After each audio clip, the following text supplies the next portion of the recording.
And as part of that season, we have been hearing stories from parishioners about what this community has meant to them over the years. And this morning, we hear from Art Bielski. Take it away, Art. I was hoping to hide for a little bit longer. Well, when I was asked to do this, Dan said, it helps when you script things out a little bit. What Dan doesn't know is my ability to stay on script is not really a great, not really, well, that was going to surprise you, keep everybody on their toes. But I put together some just historical context, it's been almost 23 years since Laura Lee and I kind of walked through those doors. I was 27, 28 years old when I first came here, and I remember being one of the younger folks at church, and not so much anymore. I am, probably considered one of those old guys now that I used to joke around with. But it's been an incredible journey, and for a lot of you guys that know me, may not know I generally don't appear to have a very soft side of things, and I'm not really super missions focused or interested in all things Bible related, but I have my own faith, and that's what St. Gregory's has always given me a platform for. And you should know that I grew up as a so-so Catholic.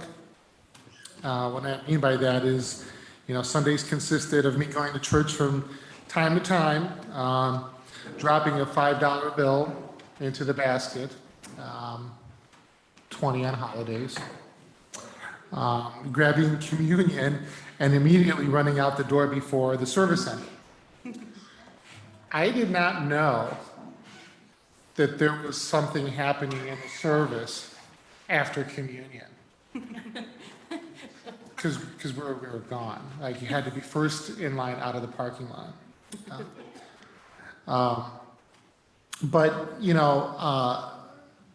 when you come to a new place for a first time, it can be really overwhelming. And we've heard about what I refer to it as the swarm, but we've heard from Janet Foltz last week about, Father Bill always asking people to stand up and so forth. And I was kind of trying to put my words together around that, and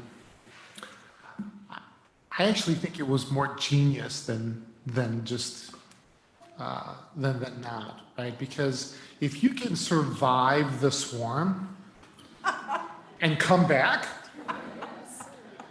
I mean, you're automatically a member of the parish. Right? I just think your indoctrination had already happened. But over the years, I've been involved in a lot of different, many different ways. My first experience volunteering was Bible school with Jim. What he doesn't know is that I had to learn all that material before every Sunday because I had no idea what I was doing. So it was kind of like a college professor learning the content of a class that they'd never taught before, right before they had to do it. You know what I'm talking about, some of you. And then, of course, joining the vestry, I learned a lot during that time, having mostly been in business my entire career. It was the first time I had exposure to the business of church. It was quite surprising, and I learned a lot. And then, learning how to align the needs of the parish with the needs of the parishioners was a big juggling act. A lot of you folks that have been wardens or vestry members, can speak to that and understand the complexities of it all.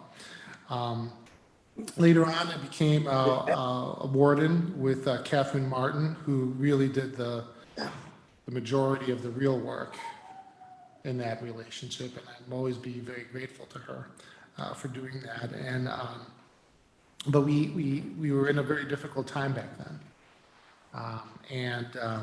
we asked a lot of you back then, and and everybody stepped up with amazing positivity and generosity. And this next chapter here in our history will require a similar resolve and commitment from every one of us to carve a new pathway forward. both financially and also energy, right? Getting back to a pattern of being together again after COVID, after all of the remoteness of everything. It's a good time now to really move that pathway forward all together and collectively getting to know each other all over again. I'm on a sabbatical for about a year here with Lori Lee, and because we both quit our jobs, and so we like took the summer off. And I walk into my kitchen, and it's like, oh, who's this person in the kitchen?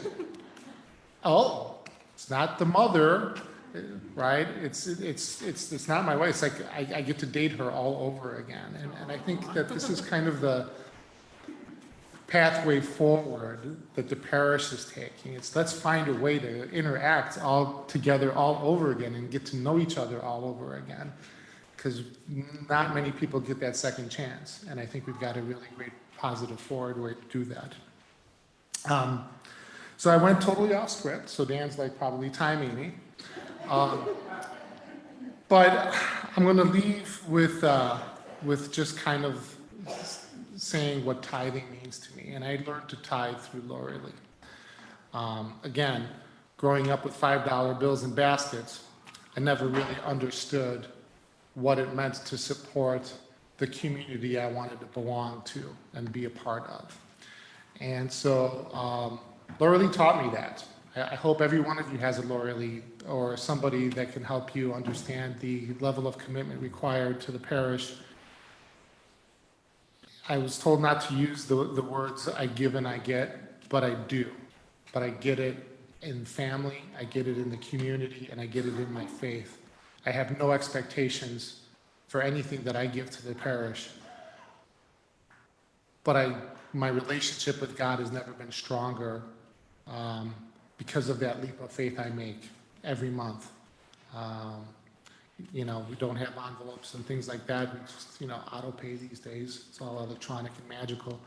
But I will ask all of you to take that leap of faith with us, as we've been doing for, since we got here, and making a financial commitment to the parish, not just in the terms of providing for the parish and our finances, but also pledging. Right? I just became part of the finance committee, and not knowing how to plan for things feels like college darts in a bar, right?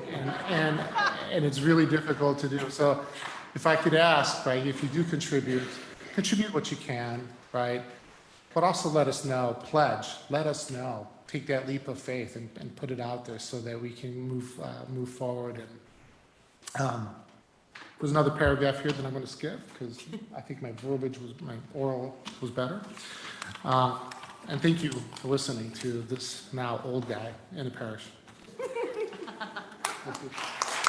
Thank you, Art.